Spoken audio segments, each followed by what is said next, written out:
I'm all over the muting, don't worry.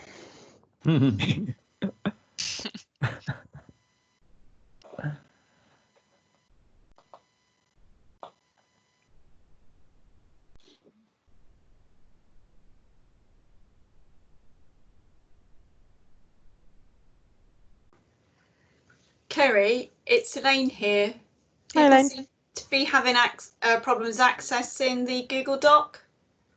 Yes, I think yeah, I think that's Anthony's, isn't it? That Google Doc. Yeah, I put in a comment to say send me an email and I can open that up because I tried to attach it to the text chat, but there doesn't seem to be an attachment option on my text chat window.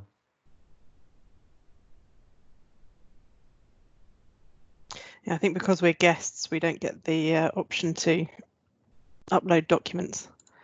Well, I can email it to you, I suppose. So yeah, if you send it through to us, we can attach.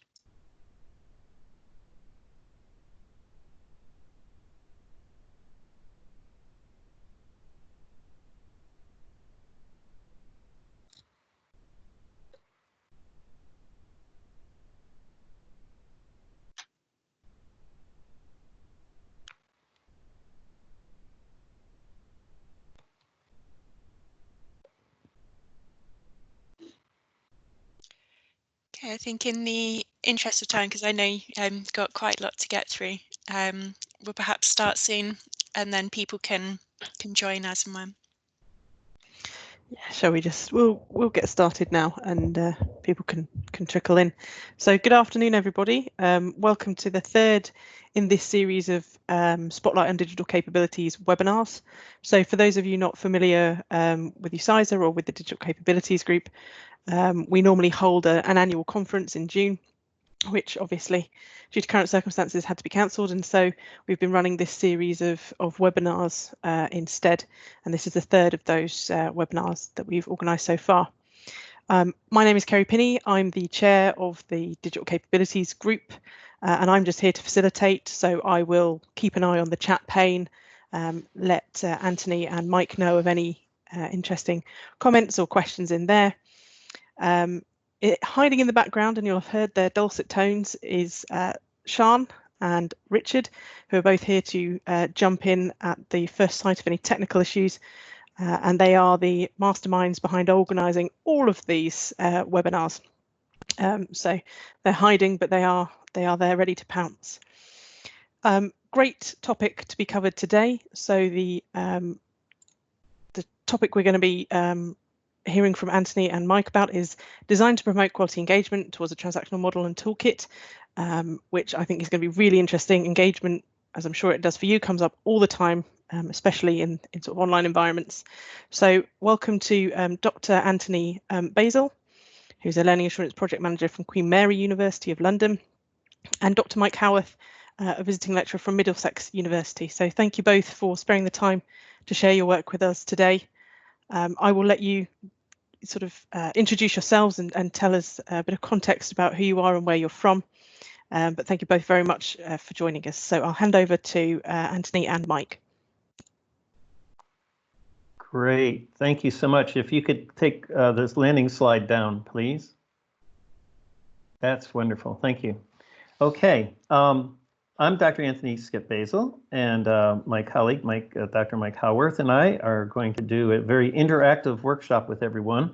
So if you don't have the text chat window open yet, please click on that little conversation icon and get that open, because we're looking for comments and questions in there. And I'm about to share my screen so that we'll be able to see the slides. So if everyone can see the PowerPoint slide now, please say yes or the letter Y in the text chat to let us know. And you got the thumbs up. Okay, brilliant. Okay, so what we're going to do is we're going to quickly go through a little bit here about the agenda. And there was a few bits of pre-event tasks that we asked people to do. And one of them was to do a bit of research. So rather than Mike and I just telling you about ourselves, what we're trying to do is emulate some of the webinar interactions that we're hoping that you'll pick up from today. And that means that you're trying to get the participants to generate the content. So in the text chat, if you can please put any information that you found about Mike and I in terms of our background as to why we're good presenters for today, go ahead and put that information in. If you haven't done the homework, while I'm going through the outline, get on your mobile phone and start doing a bit of research so that you can participate. The next part is the tag cloud that I've seen a lot of people participate with, and they have entered that. And I just realized I closed my web browser that had the tag cloud, so I'm going to have to open that up again in a moment. But following that, we're going to do a video, which I think you're going to find a real laugh, where Mike and I are doing bad video technique, and we're going to do it as a game. So you have an observation test to see if you can find all the mistakes that we're making, and you get 1 point for each mistake. Following that, we're going to do a little bit with our assessment toolkit, self-assessment web profile toolkit, which is an Excel file. Now, some people came in early and were trying to download the Excel file. I think I may have left the protection on it for Google Docs, so send me an email and we'll make sure that we can get that to you. Otherwise, we'll be going through, so you will have the opportunity to see how it works. Mike will go through a little bit about the tricks of the trade for videos, and we'll finish off with something which is a bit of an innovation called the 360 fishbowl webinar design, and using the Socratic discussion model. Of course, as part of our interactivity, we're trying to build this virtual community, so we'll have a few activities for you to do at the end. Okay, so what I'm going to do now is I'm going to switch back over to Teams and ask for people to post into the discussion window any things that you have found out about Mike and I that will give us a little background about our history. And let's see. Gosh, yeah, I've got somebody who knows the students at West Harts College, which is rather nice, and who worked at, I was working with at UCL. That's very nice. Yeah, and someone's noticed that I'm involved with Adobe as an international education leader. That's exciting. All right. Please keep posting those comments in. Agree. Somebody's been reading that book chapter we did on digital learning a while ago. Right. Yes. On my website, we've got a number of resources that we're hoping that people will take advantage of. Okay. So hopefully you've got my screen back up now. So you see that the two pictures of Mike and I, and we have some question marks about filling in the gaps. And so you did really well. Give yourself a point for any of these items that you got. That I'm at Queen Mary, a keynote speaker for e-learning conference. I've done a Routledge Press book. Mike is with Middlesex University. He's a former BBC education producer, which is going to be exciting when he has his bits about tips on video. And he's got a lot of experience in doing these types of webinars with us. So the next part is a little bit more interactive, and this is where we're going to ask you to go into the tag cloud now, and to, if you have your smartphone, you can scan this QR code, or you can go to the web link that's just in the text chat as well, and start to enter. Now, apologies, because I did have this set up, but then I closed my browser. So unfortunately, that means I'm going to need to turn off the screen share for a moment. open up my web browser, and then we're going to have a chance to do a dynamic Woo Cloud. So if you have done a tag cloud before, please put in the text chat and let us know, because what we're going to do is we're going to now have an opportunity to do a dynamic tag cloud where we will see from your live responses what issues you have for webinars. So give me one moment. Apologies for this delay. And here we go. And I'm now going to put this up. And we will see the live. Oh boy, you guys have done really well with this. I know. Okay. It's worrying, you know, with this video. Are you sure we ought to be showing it? I mean, they're saying that we're doing all these wonderful things, and then. Well, take a look, because Mike, this is the live tag cloud now, and you can see what's exciting about this is this is real time. That's so good. you should shot. Yeah. You can see on the screen all of the issues, and the nice thing about this is generated by the participants, and every time people enter different words, then the tag cloud is changing. Confidence. Engagement does seem to be one of the big elements. Yeah. Essential, isn't it? Yeah. It's phrased a little bit in different ways. Student engagement and engagement. Attendance also seems to be a big factor. You know, how are we going to get people to attend these webinar events? So this is a great way of getting a dynamic opportunity for the learners to use a Web 2.0 learner-generated content.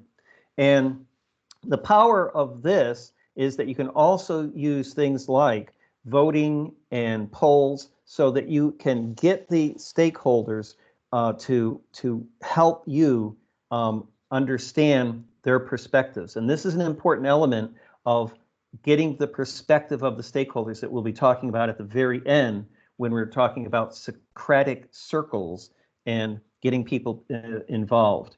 So let's switch over to the PowerPoint now, and we're going to have a look at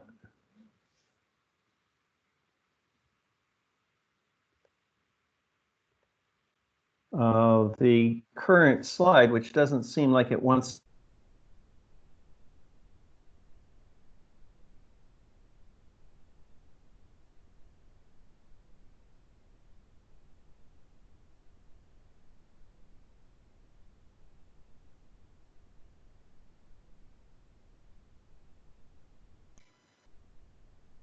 to get you to think a little bit about different ways of approaching a problem.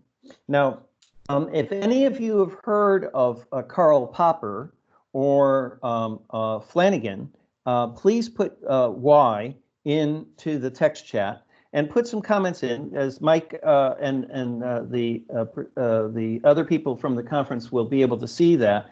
And if there are any perspectives that you have about these researchers, that will be helpful for us to get your background. But for example, there's a picture there of a black swan. What does that black swan have to do with webinars, for example? So in this case, what we're talking about is instead of trying to find examples of best practice, what we're trying to do is we're trying to look at ways that this system will fail. You know, what challenges do we face?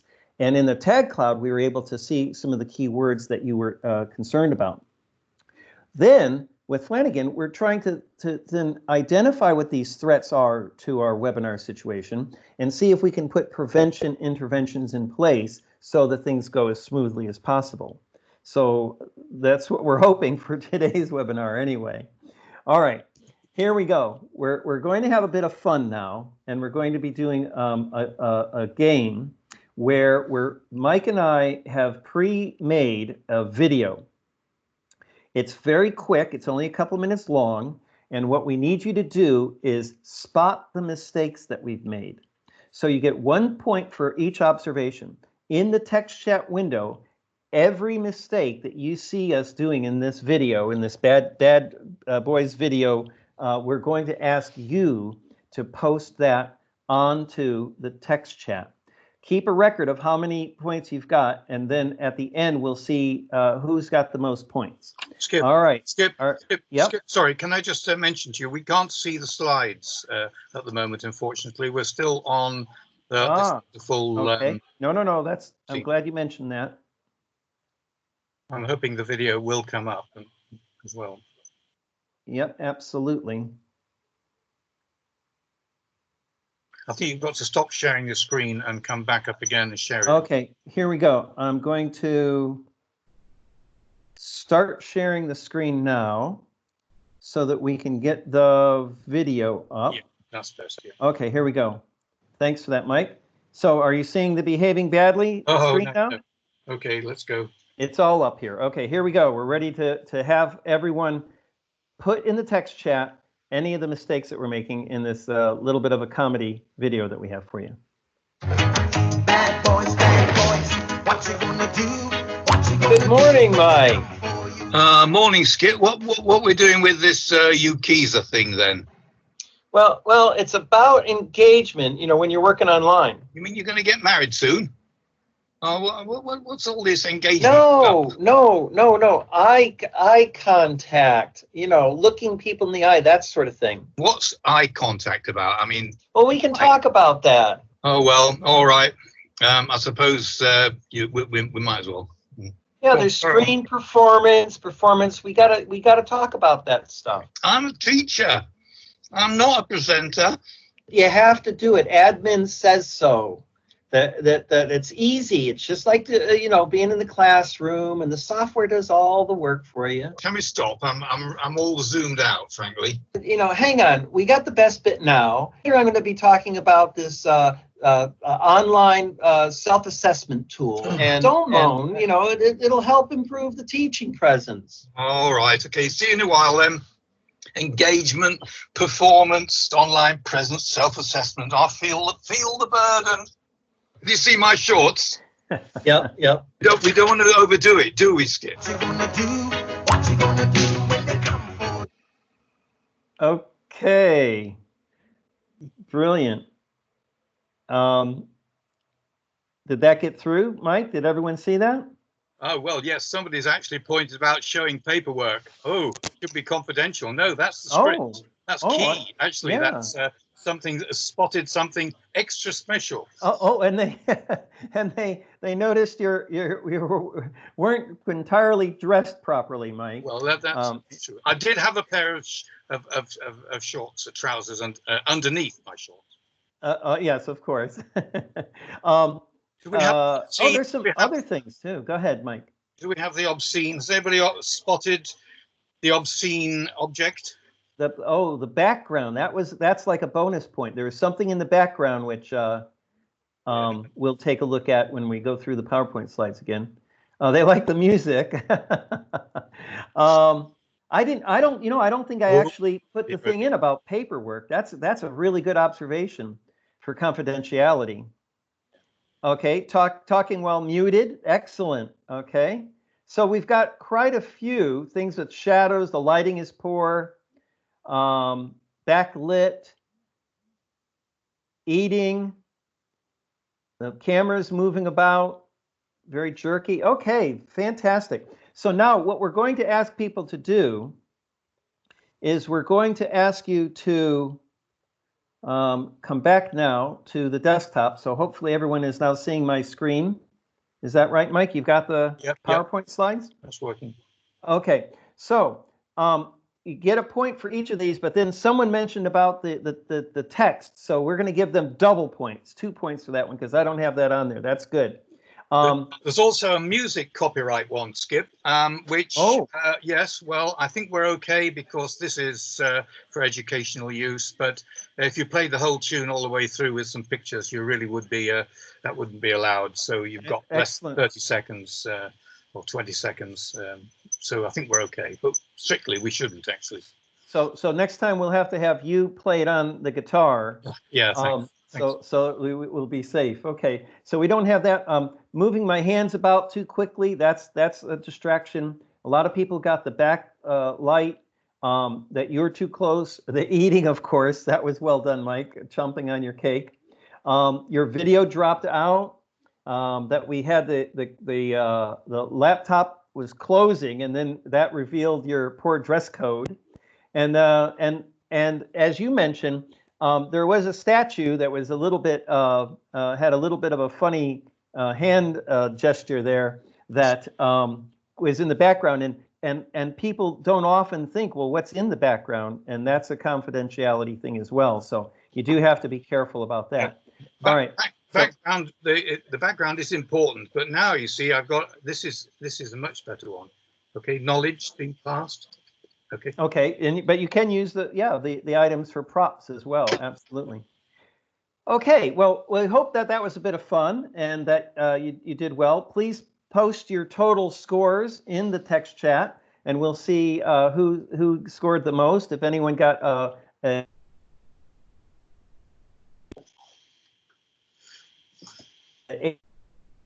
going through a little bit later about some tips for video.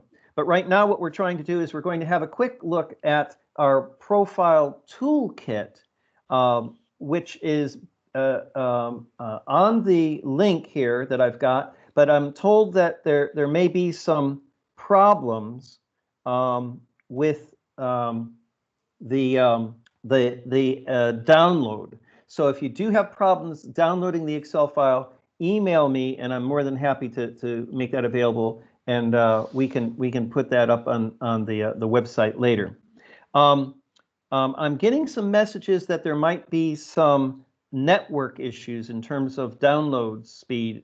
So if I do drop out, please do let me know. All right, so here we go. We're going to just very quickly put this toolkit into some context. If any of you have heard of Moore's transactional distance theory, please put yes in the text chat. And Mike, if you see anything there, please do let me know. And along with that, if you have any way of summarizing what this transactional distance is about, because we're going to have a really quick look at that in relation to how you can assess your own webinar that you're presenting in or doing as a host in an educational context. So we've got two main things, structure and dialogue. And you want to think of it like golf, where the lower the score when we show you the toolkit, the better. So higher numbers are not what we're looking for. We're looking for what we see in the chart here, that we're going towards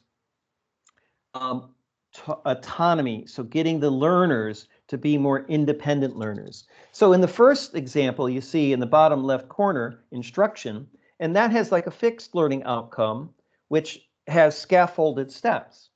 But if you're doing a webinar, which say might be a role play, where the students are acting out a scenario, maybe say something like ethics, then you may have an initial learning outcome, but it may change as the scenario plays out.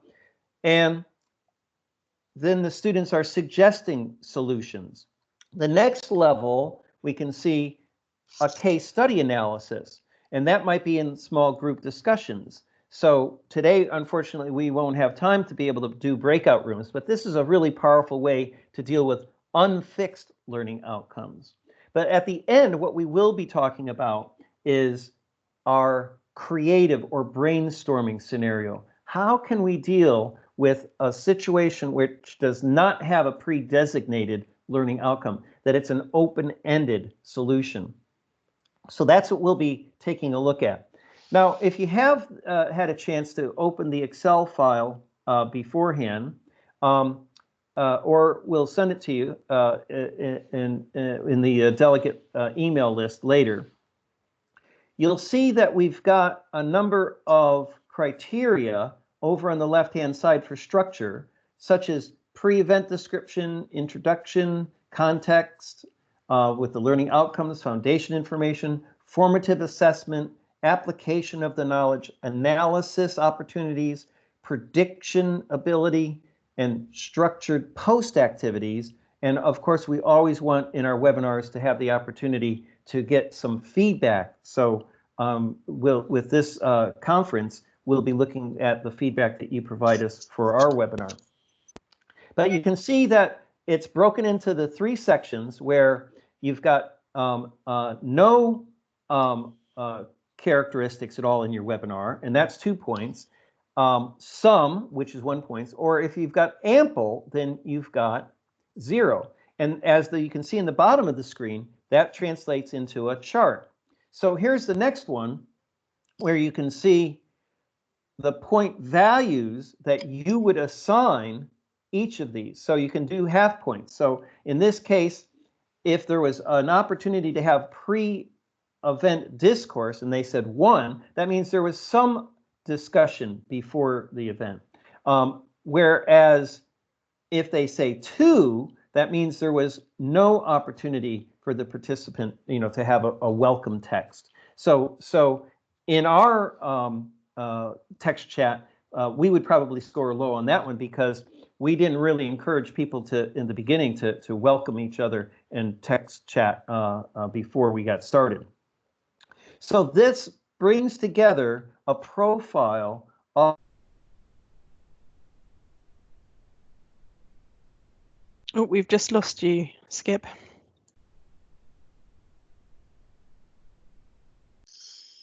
Yep, frozen.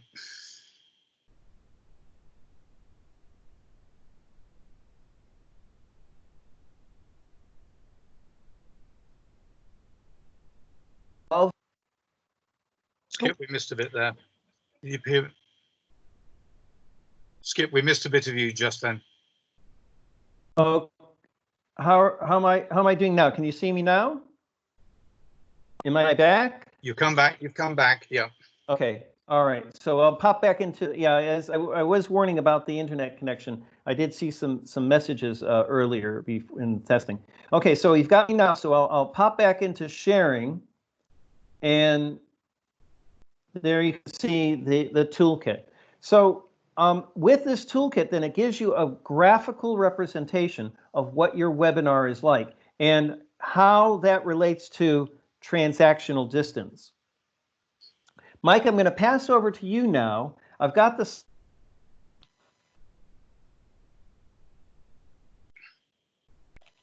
Frozen again, Skip.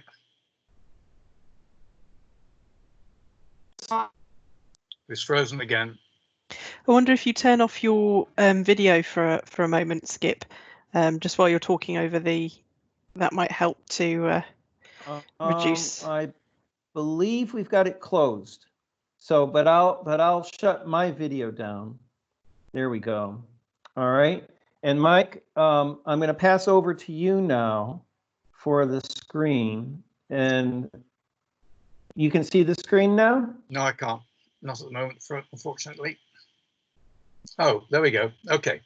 So now it's flipped to me. Okay, hold on. I'll get it back for you. There we go. You should be able to see the screen now. Not quite yet. Ah, there we go. Okay. All right. Hello, everybody. I'm really trying to put all the practical things into the projects that Skip's working on. And I'm trawling through the distance learning methods of the past, steam radio in multimedia, remember multimedia? And I've been doing sort of video news journalism methods, which I picked up at UCL.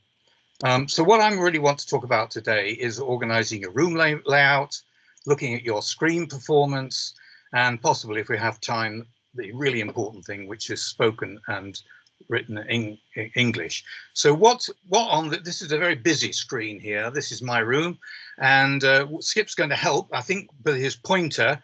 Just for the time being, I just want everybody to look at the laptop in the corner there. I'll explain the other things that are going on at the moment. But Skip, can you point to that with your pointer? The laptop. Yep. Right, I think I am. Let me. Yeah, you're there. Yeah, I can see it. Yep. Okay. So Okay. now, folks, what I'd like you all to do, a bit of participation, is to look at your laptop and make sure that your laptop screen is 90 degrees to your laptop keyboard. Now, I appreciate that some people who've got their screens bolted to the wall is going to be a bit of a problem, but I've got a little solution for that. Now, I'm not going to embarrass any of you by going through and looking at you and or asking you to reveal yourselves to identify your room. So I'm going to be the guinea pig here. And I'll just point out at the moment, though, look, the screen is at 90 degrees. The laptop is up on a bit of wood, which it could be some books. The books could be important, of course, if you've got them important, because depending on, you know, whether you've got 2 or 3 PhDs, you know, you might be able to get them stacked up there.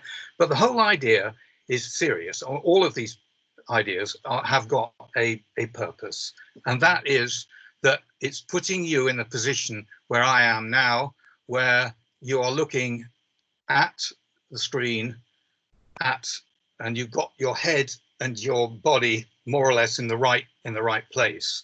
I'm just, and also just like to point out, I'm going to go full, ask you to pin me in a minute, so you can see myself in the room here. But you'll notice that there's an angle. The laptop is at an angle. By the way, if you can all get some books now and just try and do what I'm doing, I think you might benefit from it. So that's the height, and you've got this angle. Now, what you should be really aiming for is not to have any straight lines. I mean, if I had that laptop facing the window or at right angles to the window, the impression would be that, never mind the lighting, but that you would have your back against the wall. We're talking metaphors here. We're talking embodied metaphors, and that's certainly one of them. So that's just the position. Remember that, and see if you might like to think about that, the results of that. Now, the second, I've got what else have I got on there? I've got the lighting. The lighting's important. I've changed that just recently, because if I did what I'm doing now, this is what I would look like. All right, you can't see my eyes, can you? No? Well, that's because I wear glasses.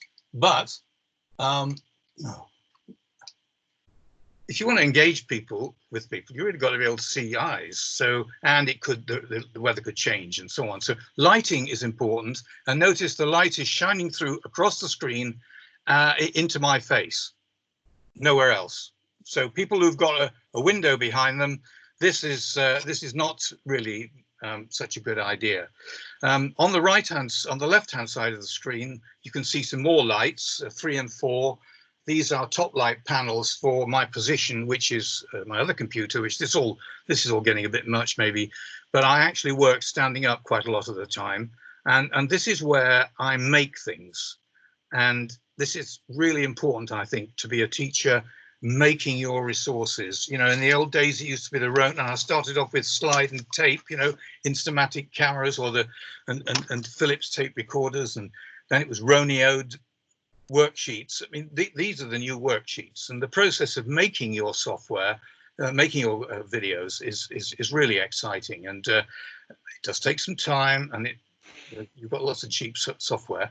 And there we go, and you can see the various places where the scripts are, because I'm actually talking freely at the moment, but I have actually got a script on my side and underneath the camera.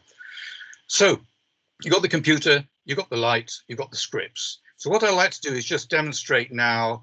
If you all like to pin me, I don't know, Skip, I can't pin myself, can I? I'll just talk about performance a little bit. I can't see that I'm pinned. but I'll just guess that I am. Right? Yeah, if people would like to press on the three dots next to Mike's name and select the pin option, that'll make it. In a way, I don't want to pin myself. It'd be quite nice to show where I'm doing things like that. But there is a danger with this pin business, because I might just show you with my camera behind me, sort of point of view camera, what my latest bits and pieces that I've been doing. But you really need to be looking at the camera all the time, and not at your own image or all the other people at the bottom. I can't see anybody. They're just icons. I suppose they've just turned their cameras off because it takes bandwidth and so on. Ah, there's someone. Hi. So I wasn't going to say anything about your background. And others, lovely. Yes, lovely. Thank you. Thank you for appearing. I can't do it myself while I'm talking, apparently. Anyway, the reason I can control things here is because I've got one of these. Now, are you ready for this? Okay, now you'll all be able to get hold of one of these because the hairdressers are opening this Saturday. So your first thing you're going to do is you're going to rush into your hairdressers, forget getting your hair done, and grab one of these barber stools, all right? They're absolutely vital because I can get down really, really low, and I can, I can get down as low as possible, and then I can get up here and show my shorts, which I'm not going to do. There we go. Okay, so that ability to do that, it also means you can move away, and there is an issue. Again, we're talking now about performance, about how close you should be to the screen. Okay, we talk about light. Now, I'm slightly concerned that most people tend to be here. Now, I should look up the camera, of course, and they're here. Now, you're only even 3 feet away from the other person. Now, what kind of message is that sending? I'm sure everybody's smiling, is happy, but you're only that close to somebody if they're being given a good bollocking or something, some other reason. And I think there's two elements to this: being close and being in the middle. And when you're in the middle like this, it kind of sends sort of mixed messages, and I would think that is not necessarily appropriate, especially not for young students. I mean, if you're a child, you associate this, I'm pretty sure, with being given a good telling off. The parent lowers their eyes level to the child, cause problem. Here, even over here, this is newsreader position. This is Mike, in the text chat. Pardon?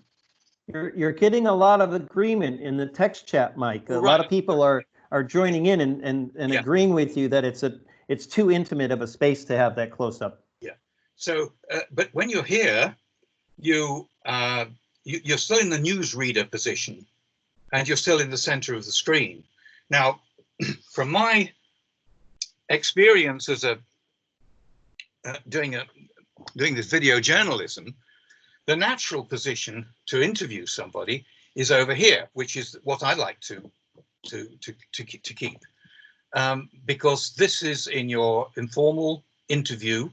Also looks much slimmer at this angle, but this is a classic thing you'll see on the TV. There'll be somebody else facing them in another camera, and they flipped between each other. So this puts me in the conversational mode, and I can be talking there. I don't want to be talking over there to the camera, but I can be talking there to the camera, and I can be talking in a conversational manner. Also, I'm conforming to a lot of rules that people are familiar with. This area here, would you believe, is called thinking space, and you hope that you'll see everything on TV completely different from this secret information that's used by video journalists behind the camera. This is thinking space. This is the area where the eye gaze drifts while they meet your ideas. All right, we've got headroom here. I'm touching the top of the screen. That's just right. That's if I was down here, I'd be what's called falling out of the screen. I could do it like that. There's quite a lot of people you see already who do that normally, as we did in the thing. So you're trying to get basically in the position here of a kind of any artists you amongst you, this is the golden mean. Okay, you divide the screen up. It's a particular place. So if you put yourself here, there is a point called being in the frame, where you put your bum in the back of the seat. That's what you tell the interviewee to do, and then they lean forward. If I'm not sure that I can do it, my little picture's very small, but you might just be able to see that at a certain point, I'm in the frame. No, it looks good, Mike. In fact, Donald mentions that Donald mentions in the text chat it's a kind of conversational mode versus a newsreader mode. Is that did you want? You think it is? Is that the Donald Taylor I think he is? Possibly. Probably not. There's lots of Donald Taylors involved in media, but I'm not a media person. So. Oh right. No. Well, yes, it's conversational, and I mean, I just think it's kinder. I think it's kinder, and of course, here you can then start using your language. Did you want to try the over-the-shoulder shot, Mike, with your video camera? Because we've got about 15 minutes left. Yeah. Okay. Let's just do this. So, what we're going to do, folks, it may not work, but I'll just show you the latest things I've just been picking up on. So I'm going to share my screen. Hope that's enjoyable for you. And let's go to this. All right, now I'm going to my over-the-shoulder camera.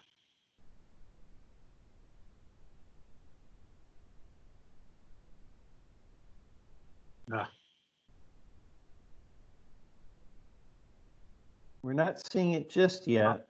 I think it might be just coming up. Here we go. All right. So now I've got this great big news camera, but and I have manual control over it, so I can do various things. So what I would like to show you is that my latest thing is to have a light panel. Just get the light open on this. It's taking a bit of time to do it. Okay, I've got a light panel above me. I didn't want to have this, but it's the only way to get the light into your specs. You must have, and you also must be the brightest thing in the room. You know, you want to be the focus of attention. The other thing that I've got here, let me just open up again.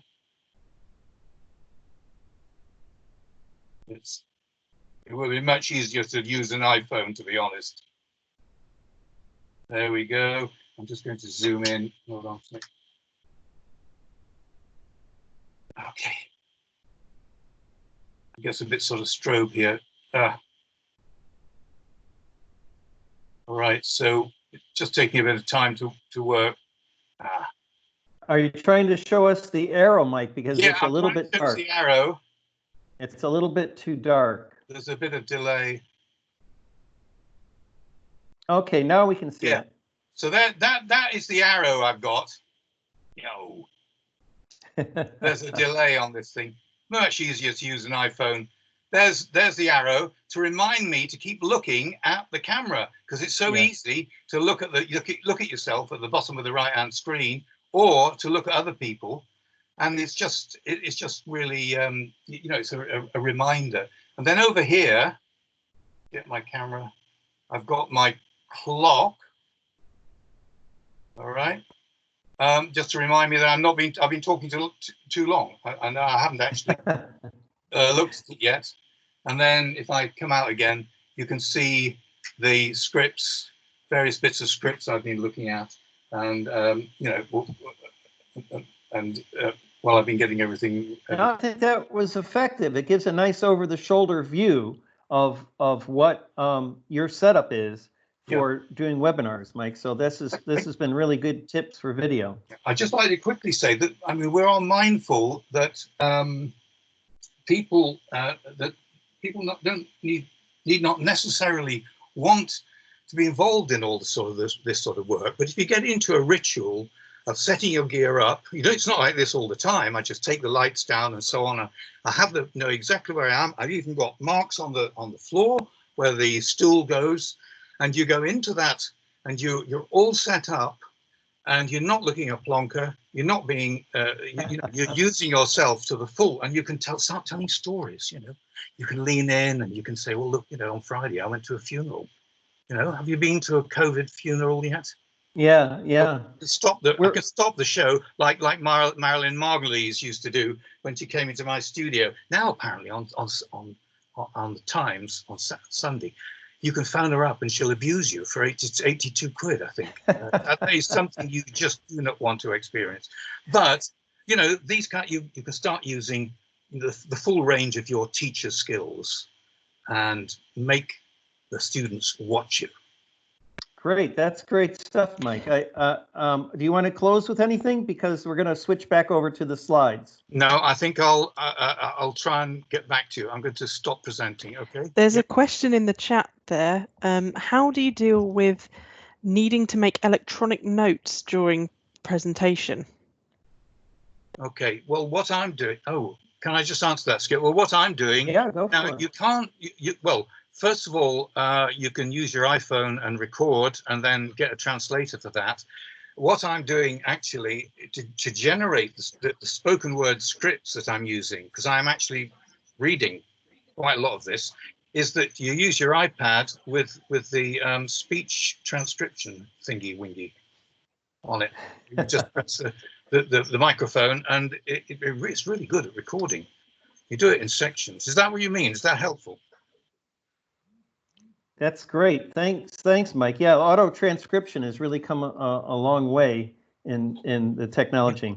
Or put it into YouTube for half an hour, get it to transcribe the stuff, and then put it into and then take the copy out. Anyway, yeah, absolutely. All right. Well, we're going to try now to get to the last section, which is a little bit about Socratic circles and fishbowl discussion.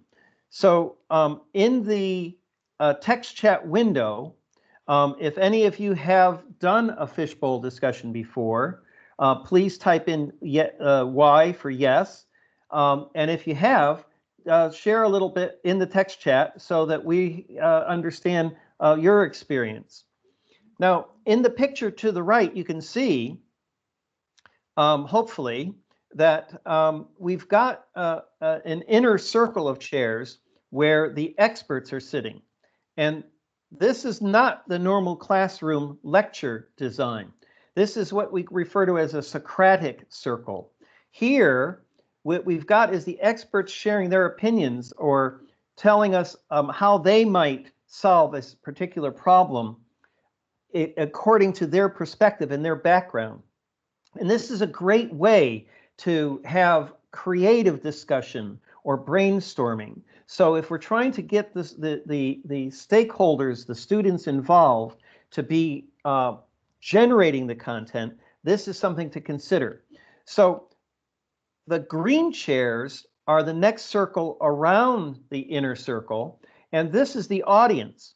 Now the audience also have their experience and expertise. So in this Socratic fishbowl discussion, if someone in the audience wishes to share their opinion, what they would do is they would swap seats with that person in the inner circle. So if they're agreeing or disagreeing, they would actually physically change seats with the expert in the middle. So if you have done a fishbowl discussion, or sometimes it's also called an unconference, go ahead and share that with us in the text chat, and we'll have a look at that at the end. But in this next slide, what we're doing is we're just going to very quickly, because we're almost out of time, take a look at a model that we are researching, which we are inviting everyone who's in the audience to contact us and participate with us so we can build our virtual community. If you are interested in being able to do a 360 fishbowl webinar. So in this case, what you can see is we've got that red circle with the experts again, and they're physically sitting in the room. And we've got a local host, someone who's standing in the middle of the circle, and we've got a local facilitator. Now, that local facilitator is using their smartphone to communicate with the people outside of the room. And we'll talk about that more in a minute. Additionally, what we've got is a 360 video camera set up in the middle. Now, if any of you have experience using 360 video or augmented reality, please put that to your text chat in share with us. And have you used 360 video, and what was your experience with it? So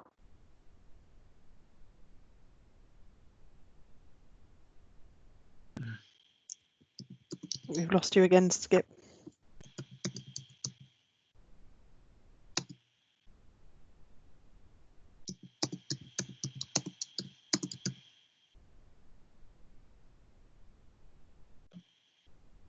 to the screen share. There we go. How's that now? Is that better? Are you able to see the screen? No, we can hear you, but we can't see anything. Okay, let me try again. Apologies for my internet connection today. Of all days, it's acting up. I'm getting a warning that I've got bad network quality. So are you able to see the screen now? No. Right. Well, I'll tell you what I'll do is I'll carry on with the discussion and hope that let's switch to my video, and I'll carry on with the discussion, and then in a moment we'll go back to the slides, which will be available. We'll make the PowerPoint slides available, and also this is on my website, so you'll be able to see that. So in this situation, we've got the inner circle, which is the red circle, and if you remember the picture of the people sitting in the chairs, that's the expert. And they're debating and going through to try to solve this problem, which may not necessarily have a fixed solution, like we were talking about with the earlier chart with the transactional distance. And then the blue circle is where we have the audience sitting face to face. And now I'm going to try again to do my screen share to see if it's possible to... Is it coming up now?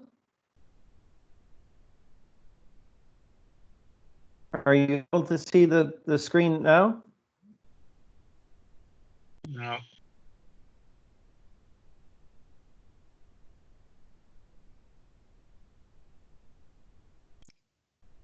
How about now? Is it still you don't see the PowerPoint slide? We can see the screen Yep, now. I can see it. Yep. We have the PowerPoint slide. Okay, great. Thank you. So in this, you see, we've got the blue circle, which is the audience. So this is the people that are in the room physically sitting and able to join in with the discussion. And it looks like someone is muting my microphone. So if you could please stop muting my microphone, that would be good. Thank you. We've got the yellow circle, which is the virtual audience. And so those are the people like yourselves that are in the webinar that would like to participate and ask questions for the discussion. Well, you can do that like you are right now in the text chat window, and that local facilitator would see the text chat and then be able to swap their video with yours to give you video access so that you would be able to virtually be sitting into the center circle with the experts. So what we're trying to do with this fishbowl design is to give you that sense of immersion, give you that ability to be into the discussion with that inner circle of experts and share your perspective, as well as to help come up with a conclusion for that particular problem or issue that you're addressing. And while all that's going on, the 360 camera is recording that which then allows you to play that back later. And if you're familiar with the 360 camera, you can click on it and look around the room to see the various expressions and reacting to the points that are being made. So this is a new innovation in webinar design aimed at promoting creativity, aimed at brainstorming, which we wouldn't normally have that in a normal flat two-dimensional experience. So we're encouraging people, if you're interested in giving this a go, contacting us, and we're happy to introduce you to 360 video and this particular model. I think we're almost out of time. So what I'm going to do is put the last slide up. Can you see our follow-up activities on the screen? Yep. Okay, great.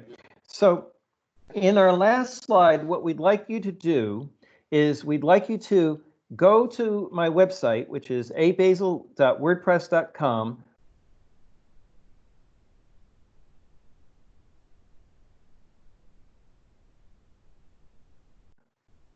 You see knowledge as. So everyone's perspective is going to be different, and the way that you interpret knowledge, your epistemology, is going to be based on your tacit knowledge, your experiential knowledge, as well as your abstract theory knowledge. Additionally, we'd like to invite you to email us a 1-minute essay. Now, this can be as text or as a video, but in just 1 minute, share with us any takeaways that you've gotten from our workshop. It might be the transactional distance, it might be the 360 video, it might be the video tips that we did with Mike, or our kind of bad boy video, how we illustrated how things can go wrong. So you're more than welcome to email us, but the exercise is got to be done in just 1 minute, and that's a brilliant exercise to be able to share with your students as well. Stop sharing now. And Mike, I've got you on the screen, and it looks like we've got a minute or two because we did start about 5 minutes late, where we might be able to get any questions or comments from people. And so if you have a question or comment and you'd like to put it up on the screen or share with us your experience of the Socratic Circle, because it looks like quite a few people said yes in the text chat. You're welcome to do that. Otherwise, quickly. Yep, go ahead, Mike. I was having a meeting at a school of education at Middlesex yesterday or the day before, and there's a big issue over students getting experience in the classroom. And I really think, this is my latest thought on all the brilliant things you're doing, is that this is going to be quite an interesting project for teaching teachers how to teach, for teachers to practice and use, their language, their spoken language, their rhetoric, and be able to translate it and help students translate it into written speech and written text in their essays. There's a kind of big mixture which is all happening inside that area. The camera stays still and the teacher walks round the action. Yeah, absolutely, Mike. It's very much like Marshall McLuhan has said, the media is the message. So using these webinars is as a result of the coronavirus, has given us the opportunity to explore this media, and we're inviting people to try the toolkit out. If you have any problems downloading it, we'll get that out to everybody and share with us so we can build up this virtual community. I think that's pretty much everything that we're going to do today in the webinar. So please do contact us, and thank you very much. Thank you both very much indeed. That was a really interesting and fun webinar, and it's been lovely to see so much interaction in the chat panel as well. And you've got some lovely comments there. Ruth saying that it was a gold dust webinar, great tips, and she's looking forward to looking into that 360 online meeting that you showed. Love the thoughts on where to sit when presenting, and they ask, what are your views on sitting in front of bookshelves, which does seem to be the trend at the moment?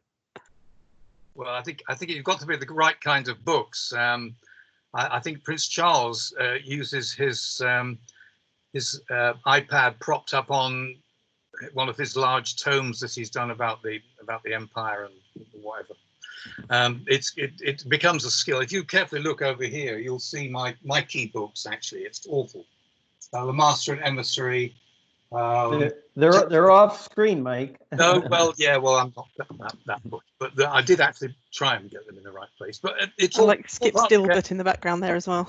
Pardon? I like Skip Stillbit in the background there. Oh, of course, yes, doesn't it look like Stillbit. I got him in just like when we practiced, Mike. And yeah, everybody's saying thank you very much, and a really good webinar. I've definitely learnt quite a few things there that I hadn't even thought about when doing these webinars. So very much enjoyed that, both of you. Thank you so much.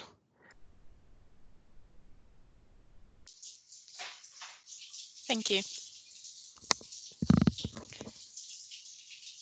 I was hoping that someone would spot.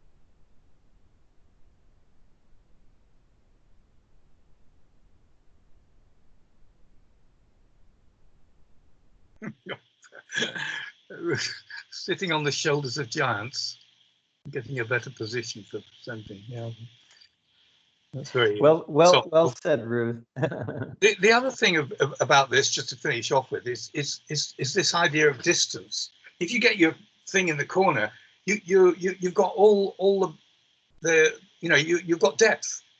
So give yourself some depth, and then the real trick is to open the door here, because this is the light of the future. It's hope.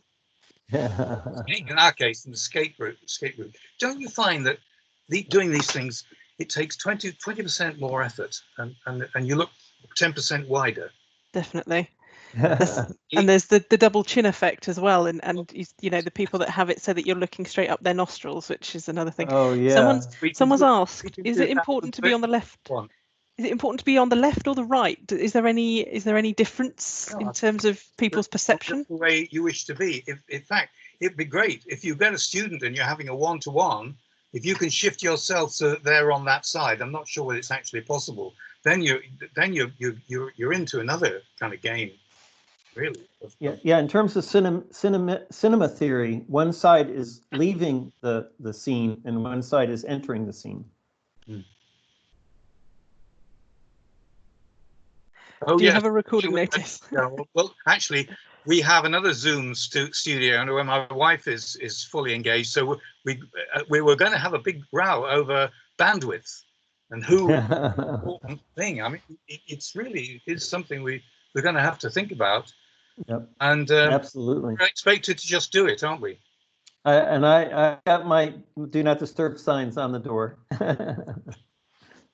I think it's definitely, I mean, reading some of the comments from academics at Warwick, they're, you know, sat all over the place at the moment. You know, they're in random chairs. I was talking to somebody who was having to use their bed as their desk. Somebody else who was sort of propped up on a dining chair. You know, finding space to do this well is actually quite a premium at the moment.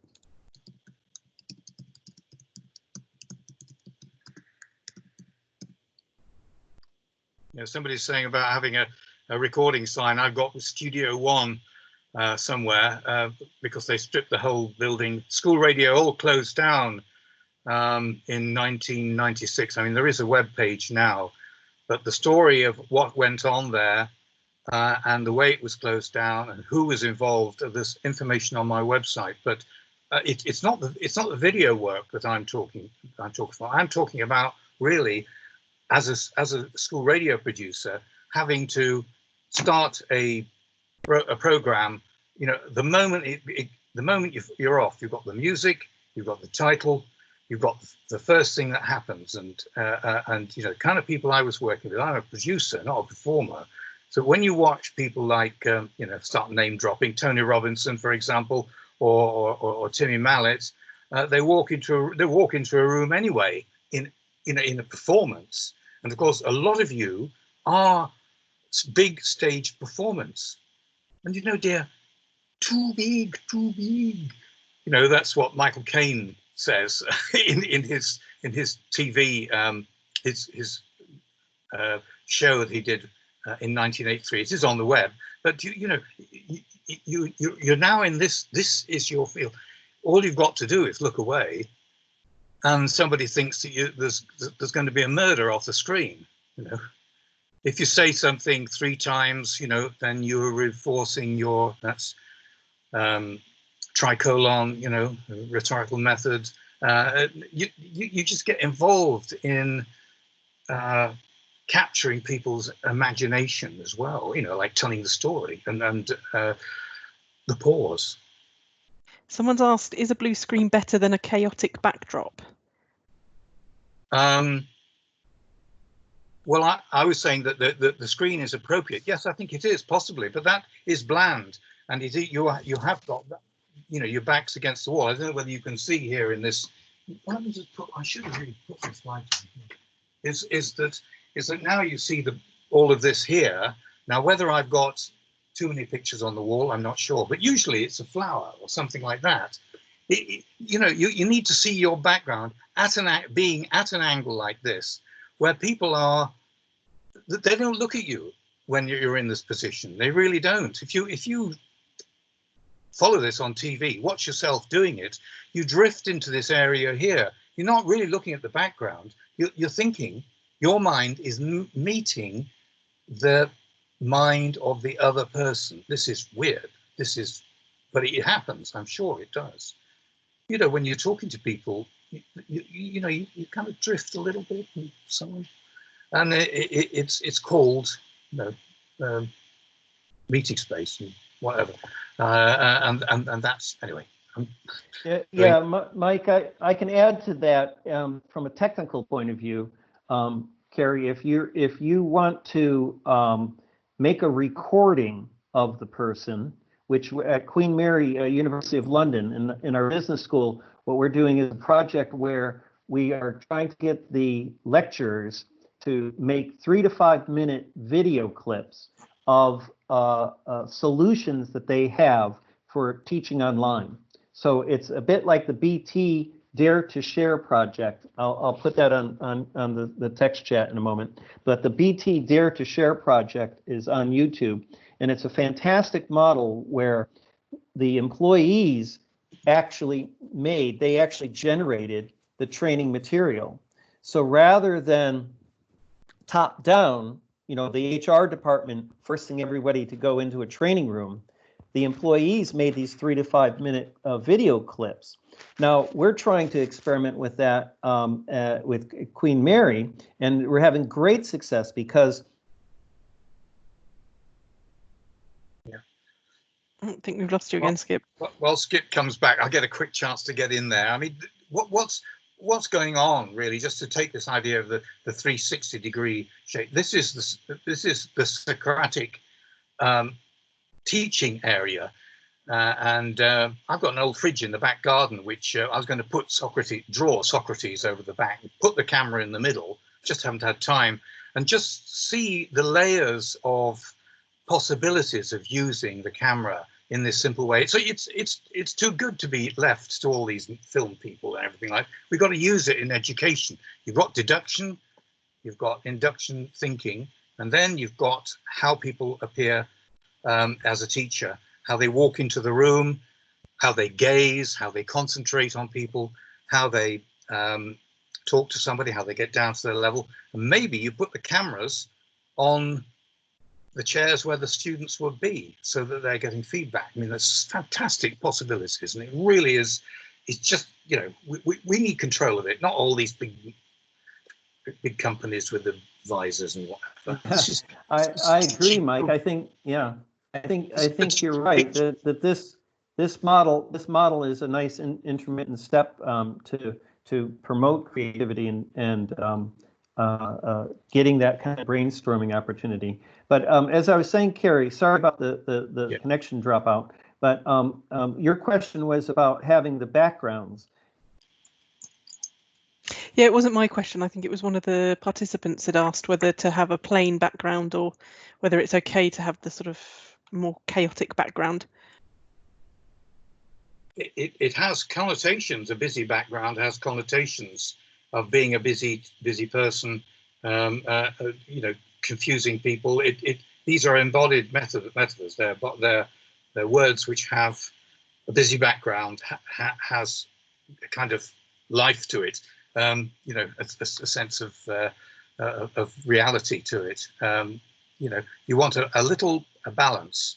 You know, something just to look at, maybe. And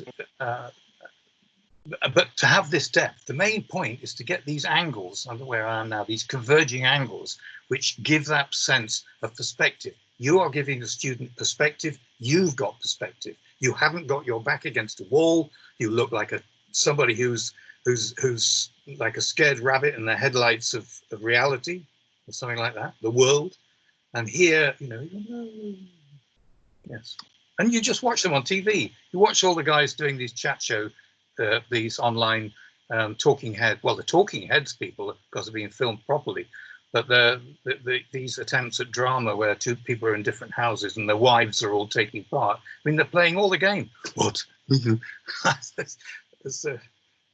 can't remember the actor's name now, but they're just absolutely brilliant. And they're playing with all of these games, the angle of the screen, and they're making movies out of it. I quite like seeing people in a real room. It just feels much more personal, I think. It's human, isn't it? And it's all part of engagement. This is what we're about. Engagement, activity. Are you able to hear me? Because I'm can hear you again. In and out, but it keeps dropping. You might want to turn your video off again. Yeah, I have. Yeah, so Mike, I'm gonna head out in a minute, but the point that I was making about recording with the background in you know, a green screen is that if you're recording that, sometimes what happens is that the video image of the person Yeah.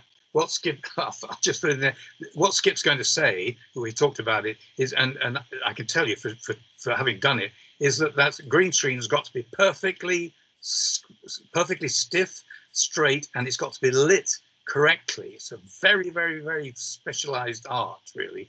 And it's in theory, it's a good idea. But the best thing to do is to get some images of that, you know, that are pertinent to the subject, you know. Pertinent to the subject, relative, you know, have a relation to the subject matter. I think we've Kerry's Skip's having a real bad. It's not normal. We're talking out nearly every day, and it's never as bad as this. This is not at all good. This is definitely what is it, Murphy's Law, isn't it? That the one time you need it is the one time it doesn't work properly. Well, we're going to try this 360-degree thing for real. I mean, I've got my camera here. It really relates actually to the camera. This is a cheap one. This is only 130 quid. But you need to be having it running. We'd have had it in my back garden running if it would run straight into the camera. You need to spend a few hundred quid, I'm afraid, I've discovered, to make it work in practice. But all of these ideas that Skip's got, which is just so brilliant, they just need translating into something that physically works. I'm going to do it. But he wants to stick in that would frustrate. The university. Skip. You're in and out again, Skip, I think. Yeah. Oh. I'm gonna go. So.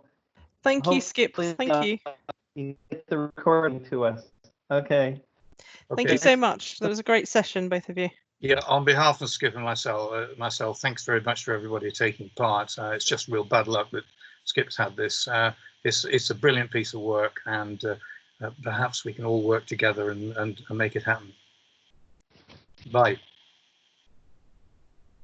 Thanks very much. Everybody, take care.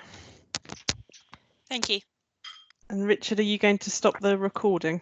Yeah, I'll finish that now.